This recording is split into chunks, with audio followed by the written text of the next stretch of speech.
Vous écoutez Alexandre Dubé.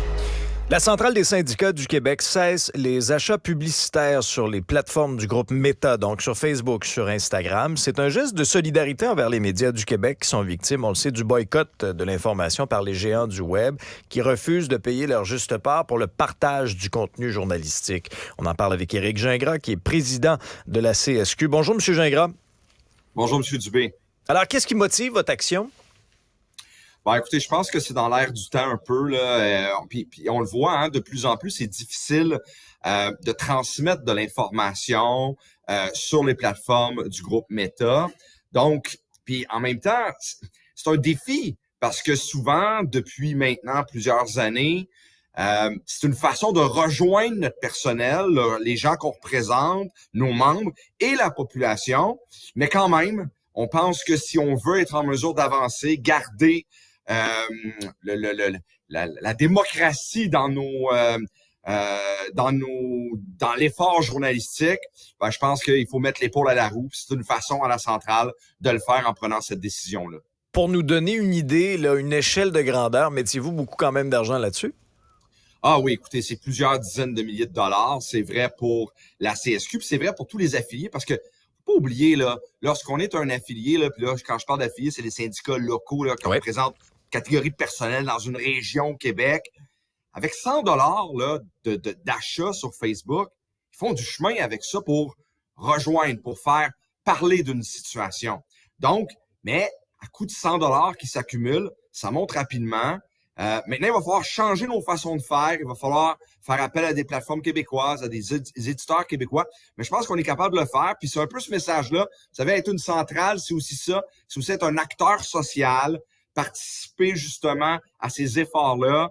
Un syndicat, une centrale syndicale, c'est pas juste des négociations. C'est vraiment essayer de faire avancer la société. Puis ça, ben, comme je le dis, c'est une façon pour nous d'embarquer là-dedans avec d'autres organismes. Les collègues des autres centrales l'ont fait. Il y a beaucoup d'organismes là, à travers le Québec qui le font présentement. Donc, c'est ce que vous allez faire maintenant. Vous allez investir ces sommes d'argent-là ailleurs, sur d'autres plateformes. De quoi, dans les médias traditionnels, dans...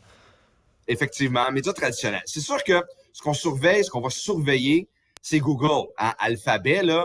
Et ça viendrait vraiment changer. Ça voudrait dire que lorsqu'on fait une recherche sur Google, on trouverait plus de résultats en lien. Et là, il va falloir être vigilant. Je vous dirais que là, on le fait pour Meta, Facebook, mais Google, je pense que quand je parle à Cube, quand je parle à tous les organismes journalistiques, les organisations qui font de la nouvelle, ben c'est sûr que ça va poser un autre problème. Pour l'instant, on est là-dessus, on va investir des sommes justement pour faire connaître, parce que veut pas, notre travail, c'est aussi d'informer nos membres, la population, puis à la CSQ, lorsqu'on représente 215 000 membres, ben c'est sûr qu'il faut trouver une façon de bien aller les chercher, bien aller donner de l'information, puis c'est à travers ces plateformes-là. Oui, puis c'est un peu un cercle vicieux, surtout quand on voit là, qu'une très grande majorité des jeunes, M. Gingras, là, 70% des jeunes de 18-34 ans, sont uniquement sur Facebook pour s'informer. Moi, à chaque fois, je fais un peu le saut en voyant cette statistique-là, parce que sur Facebook, ben, on est captif d'un algorithme. C'est pas nous, là. Pourtant, moi, j'ai beaucoup de respect pour l'intelligence des gens qui nous écoutent. Je pense que chaque personne peut faire ses choix, peut s'informer, consulter différentes sources d'informations pour bien se renseigner. Là, t'es captif d'un algorithme. Effectivement. Puis là, quand ta barre défile, là, tu vois ton défilement, ben, tu as finalement ce qu'on te suggère de regarder. Là, le danger, c'est vraiment que cette barre de défilement-là n'aura plus de contenu journalistique québécois, canadien. Vous savez, lorsqu'il arrive des situations, période de négociation, pour pas la nommer, on cherche à informer nos membres, à dire ce qui se passe. Ben ça, c'est une façon de le faire à travers l'effort journalistique. Là, on pourra plus le faire, d'autant plus que nos membres changent et ce 18-34 ans-là, ben c'est de plus en plus, présentement, là, ils sont plus de 35 ou 37% de nos membres ont cet âge-là. Donc, comment aller les rejoindre? Puis là, je le fais d'un point de vue syndical, mais mettons, je tasse le syndicat, puis je pense à la société en général. Ça veut dire qu'on a quand même là un bon pourcentage de la population qui ne recevront pas à travers Facebook de l'information vérifiée, tangible, que représente l'effort journalistique au Québec. Puis ça, effectivement, je pense que vous le dites très bien, c'est questionnant pour la suite des choses parce que c'est un algorithme qui va décider finalement ce que je devrais regarder. Puis là, qui va décider quelque chose qui est peut-être même pas vérifié comme le serait du contenu journalistique. Fait que c'est sûr que ça nous questionne beaucoup. Puis c'est pour cette raison-là qu'on prend cette décision-là, puis qu'on a discuté avec nos syndicats affiliés en conseil général pour prendre la meilleure décision. En tout cas, moi, je la salue, cette décision-là. Je trouve que dans notre société actuelle, c'est important de bien comprendre les enjeux. Puis si t'es pas informé, tu peux pas bien comprendre les enjeux, bien saisir la portée aussi de chaque décision qu'on peut prendre. M. Gingras, vous m'avez ouvert une belle porte tantôt quand vous avez parlé de la négociation.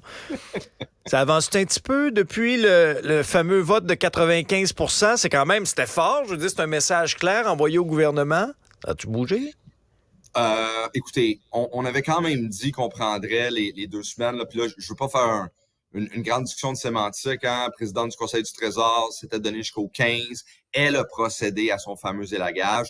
Nous, on prenait du temps après ça pour analyser ça. Ça s'est fait jusqu'au vendredi 13. On prenait les jours qui ont suivi pour, justement, se mettre en mouvement. Puis on va le faire.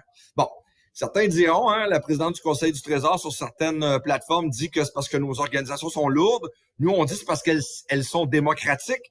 Donc, elles doivent aller voir, justement, leur mandat pour faire des modifications. Puis là, ça va bouger. On pense qu'on est rendu dans une autre étape de la négociation. Donc, mais ça se fera pas du jour au lendemain, donc dans les prochaines semaines. Par contre, au niveau du salaire, au niveau de la table, là, la grande table centrale, ça... Le 9 % sur 5 ans. Là. Le fameux 9 %. Et ça pourquoi M. Legault parle de 13 %? On vient tout mêler, là, nous autres. Là. On faisait toutes sortes de choses aux chiffres. 9 % sur 5 ans, c'est ce qui est proposé au niveau des paramètres salariaux. Et le fameux 13 %, donc le 4 % de plus, là, c'est une partie, c'est un forfaitaire de 1 000 $. Ça, un forfaitaire, tu le reçois une fois, puis c'est fini, tu le dépenses ou tu le mets en REER, puis c'est terminé. Ça représente un petit pourcentage. Puis il rajoute même un 2,5 % d'augmentation dans ses calculs qui mène à 13 %, où ça, c'est l'effort qui est mis dans les conditions de travail là au quotidien, réorganisation des classes, des listes, etc. OK, mais ça c'est pas d'argent dans vos poches, là. Ben non.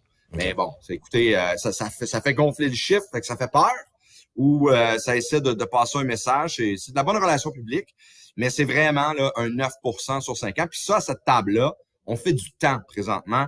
On perd du temps, nous, ce qu'on dit, mais on sent qu'il n'y a pas de mandat. Puis ça, c'est un enjeu important parce que ça va prendre les deux. Des fois, des gens me demandent est-ce que ça va prendre des conditions de travail, par exemple, un prof, l'aide à la classe, l'organisation de la classe, etc. Oui, puis il faut le faire. Il faut avoir un effort là-dessus pour attirer du personnel. Mais oui, ça va prendre du salaire. Puis 9 % 5 ans, c'est même pas une base de discussion. Vous avez effleuré tantôt l'élagage qui est demandé par la ministre. Mais ça, rassurez-nous, ça, vous allez le faire. Là. Ça vous prend un petit peu plus de temps, mais vous n'êtes pas contre l'exercice. Mais non, pas du tout. Okay. On est d'accord avec l'exercice, puis ça fait partie de la négociation. Ce qui est particulier, c'est qu'on en a fait un gros tabac, là. Mais écoutez, on l'avait commencé avant, on va le continuer. L'enjeu, c'est, là, on a fixé, le Conseil du Trésor a fixé le nombre à 5 priorités. Moi, je vous le dis, on n'aura pas juste 5. Ça se peut à certains endroits, à certaines tables, ça soit 7. Ça se peut que ce soit 9. Puis d'ailleurs, dans ces 5 priorités, quand on gratte, des fois, on voit que à travers une, ils font 3 demandes. Mais moi, je veux pas jouer à ça parce que je comprends, là, encore une fois, le spin là, derrière les 5, etc., qui a été proposé. Nous, ce qu'on dit, c'est que, écoutez, il y avait des places où il y avait des dizaines de demandes, puis on rétrécit, on en enlève 2 tiers. Maintenant, il en restera pas 5, mais on en enlève quand même 2 tiers. Donc, dans ce sens-là, on avance, puis on est prêt à négocier. On veut négocier, on veut pas faire la grève. Les membres qui ont envoyé ce message-là à 95 %, c'est un message fort. Mais si je leur dis demain qu'on n'aura pas besoin parce que ça avance, ils vont être bien contents. Là. Si je lis bien entre les lignes, là, bon, j'entends que le salaire, ça va faire partie des 5 priorités. Ça va être là. Conditions de travail. Conditions de travail, ça dépend, hein, vous savez, ça dépend quel personnel est touché. Si vous prenez du personnel de soutien, je vais donner cet exemple-là. Personnel de soutien là, qu'on croise dans nos écoles, qu'on croise dans le milieu de la santé.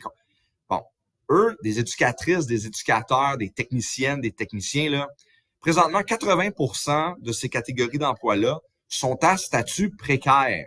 Ça veut dire qu'ils n'ont même pas, dans une semaine, là, n'ont même pas le 35 heures, disons, là, on va le dire comme ça pour faire un chiffre simple, là. Ils sont moins que ça. Alors, ce qu'on demande, écoutez, il y a pénurie, il y a un problème de service. On peut-tu leur donner une job, une tâche qui a de l'allure et enlever cette précarité-là? Donc, quand on parle là, de priorité importante pour nous, c'est celle-là. Du côté du gouvernement, ce qu'on nous dit, c'est ça prend de la flexibilité, ça prend de la souplesse. Nous, ce qu'on dit, c'est on n'est pas contre la souplesse et la flexibilité, mais ça se joue à deux. Si tu vas avoir plus de souplesse, tu vas me donner des 35 heures et non pas utiliser des gens là, du monde pour pallier aux problèmes des autres dans même une autre catégorie d'emploi. Ça, on l'accepte pas. Donc, c'est un peu un dialogue qui est difficile présentement et c'est pour cette raison-là qu'on se dote de moyens de pression. Parler de dialogue, Sonia Lebel, une déclaration qu'elle a faite au cours des dernières heures, vous l'avez peut-être entendu, elle trouve ça long, la négociation actuellement. Beaucoup de bruit, peu de dialogue. Vous y répondez quoi? Écoutez, là-dessus, là, moi, je fais juste rappeler que la même présidente du Conseil du Trésor annonçait au printemps dernier sa volonté d'avoir un règlement avant l'été.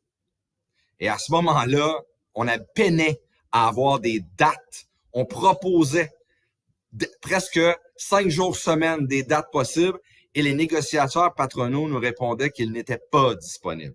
Alors, lorsqu'on parle de longueur, à ce moment-là, je pense que c'est ce message-là qu'il faut retenir. Maintenant, est-ce que nous, on a des étapes à franchir pour aller voir notre monde? Écoutez, à l'inverse, là, si Éric Gingras prenait toutes les décisions, on serait les premiers à les dénoncer là, dans les médias comme quoi le syndicat n'écoute pas ses membres, puis là, des membres vous écriraient.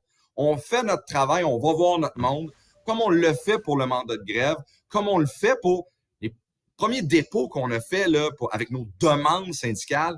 C'était parce qu'on est allé voir notre monde pendant des mois, à aller dans tous les milieux, à savoir qu'est-ce que vous voulez modifier, qu'est-ce que vous voulez améliorer. Ce sera pas la grève et c'est pas la négociation d'Éric Gingras de la CSQ. Même chose avec mes collègues du Front commun.